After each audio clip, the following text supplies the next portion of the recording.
بسم اللہ الرحمن الرحیم۔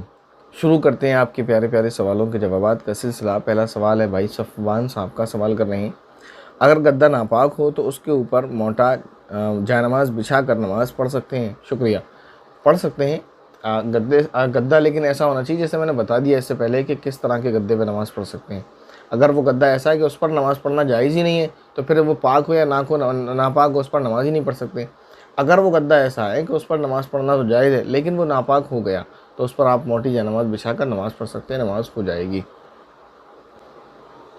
اس کے بعد ان کا دوسرا سوال ہے، کہہ رہے ہیں السلام علیکم مفتی صاحب۔ وعلیکم السلام ورحمۃ اللہ وبرکاتہ۔ کیا مولانا اشرف علی تھانوی صاحب گمراہ تھے؟ کچھ لوگ کہتے ہیں کہ وہ گمراہ تھے۔ شکریہ۔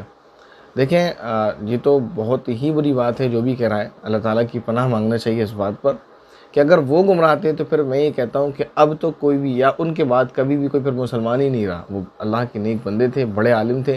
جو لوگ کہتے ہیں ان کو اس بارے میں غلط انفارمیشن دی گئی ہے اور ان کے بارے میں غلط باتیں بتائی گئی ہیں، اور جو لوگ جان بوجھ کر ایسا کہتے ہیں، ایک تو وہ ہیں کسی کو بھی برا کہنے والے دو لوگ ہوتے ہیں، یا تو وہ کہ ان کے بارے میں نہیں جانتے، سنی سنائی بات پر عمل کر رہے ہیں۔ تو ان کے لیے میرا مشورہ یہی ہے کہ آپ نے غلط سنا ہے، آپ تحقیق کریں اس بارے میں، پھر آپ کو معلوم ہوگا، اور ورنہ میں آپ کو بتا رہا ہوں وہ ایک بڑے عالم دین تھے۔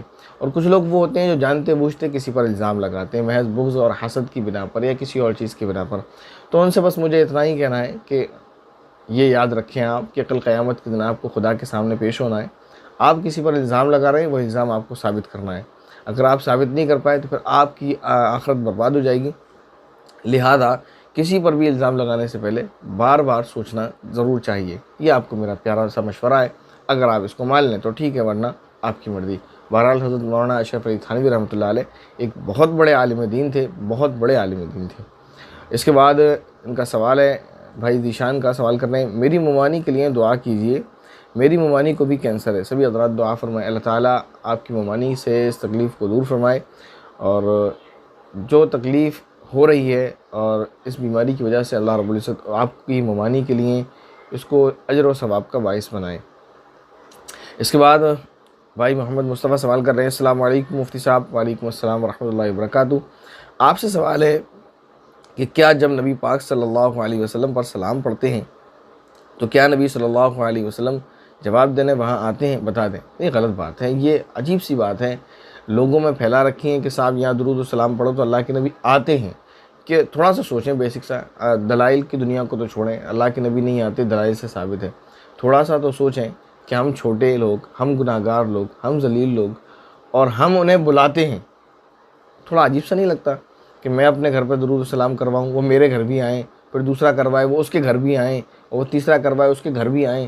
تو یہ کیا بڑے کی بے ادبی سی محسوس نہیں ہوتی؟ اور پھر یہ نبی کریم صلی اللہ علیہ وسلم کے بارے میں عقیدہ رکھنا کہ وہ اپنی قبر اطہر میں آرام فرما ہیں، اور وہاں آرام فرما رہے ہیں، اپنے رب سے باتیں کر رہے ہیں، کچھ بھی کر رہے ہیں، عبادت کر رہے ہیں، جیسا کہ احادیث سے ثابت ہے کہ انبیاء اپنی قبروں میں زندہ ہوتے ہیں اور نمازیں پڑھتے ہیں، اور ہم یہاں ان کو اپنے گھروں میں بلا رہے ہیں۔ اور پھر ہمارے گھروں کے حالات کتنے اچھے ہیں کہ ایک کمرے میں ٹی وی رکھا ہوا ہے، دوسرے کمرے میں کوئی شاہ رخ خان کا فین ہے تو اس کی تصویر لگی ہوئی ہے، کوئی کسی اور کا فین ہے تو اس کی تصویر لگی ہوئی ہے، اور پھر ہمارے گھر میں ناش رنگ عام ہے، ہمارے گھر کے ماحول کیسا ہے، ہم نے کیسی اپنی صورت بنا رکھی ہے، ہمارے چہرے پر داڑھی نہیں ہے۔ نبی پاک صلی اللہ علیہ وسلم نے ایسے شخصوں سے ناراضگی کا اظہار فرمایا، اور ایسے شخصوں سے قیامت کے دن نبی پاک صلی اللہ علیہ وسلم منہ پھیر لیں گے جنہوں نے اپنے چہرے پر داڑھی نہیں رکھی ہوئی ہے، اور وہ درود سلام پڑھتا ہے، اللہ کے نبی اس کے پاس آتے ہیں۔ سود کھا رہے ہیں، درود پڑھ رہے ہیں، اللہ کے نبی اس کے پاس آتے ہیں۔ حرام کھایا جا رہا ہے، درود پڑھ رہے ہیں، اللہ کے نبی اس کے پاس آتے ہیں۔ تو بھائی بات یہ ہے کہ اللہ کے نبی صلی اللہ علیہ وسلم پر درود و سلام جب وہاں سے پڑھا جاتا ہے، یعنی نبی پاک صلی اللہ علیہ وسلم کے روضہ اطہر کے پاس، تو اللہ کے نبی خود سنتے ہیں اپنے کانوں سے اور خود جواب دیتے ہیں۔ اور جب وہاں سے نہیں پڑھا جاتا، کہیں دور سے پڑھا جاتا ہے، تو فرشتے لے جاتے ہیں نبی پاک صلی اللہ علیہ وسلم کے پاس کہ آپ کے فلاں امتی نے آپ پر درود و سلام پڑھا ہے، تو اللہ کے نبی پھر اس کا جواب دیتے ہیں۔